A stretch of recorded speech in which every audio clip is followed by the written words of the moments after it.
আসসালামু আলাইকুম। আলহামদুলিল্লাহ, দীর্ঘ দীর্ঘ অনেক দিন অপেক্ষার পরে আমার গোয়ালে আবার একটি গাভীর বাছুর হলো।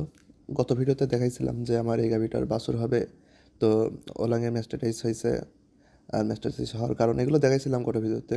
যাই হোক, গাভীর বাছুর হলে আমি যেগুলো করি, যেগুলো করণীয়, সেগুলো তুলে ধরার চেষ্টা করব।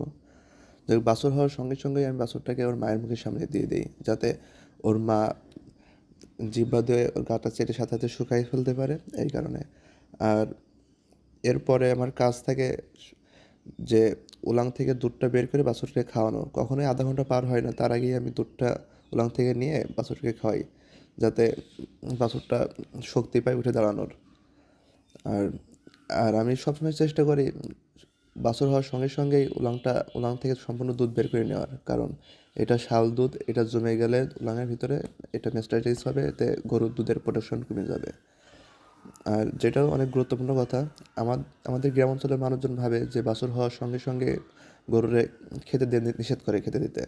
যাই হোক, এটা সম্পূর্ণ ভুল ধারণা, কারণ আপনারা বাছুর হওয়ার সঙ্গে সঙ্গে গরুকে খেতে দিবেন ১-১০ মিনিটের ভিতরেই বা ১-১০ মিনিট পরেই, মানে গরুটা উঠে দাঁড়িয়ে থাকতে পারে। এতে আপনার অনেক ঝুঁকি কম থাকে। যেমন অনেক গরুর বাছুর হওয়ার পরে পেটের ভিতর থেকে নাড়ি বের হয়ে আসে।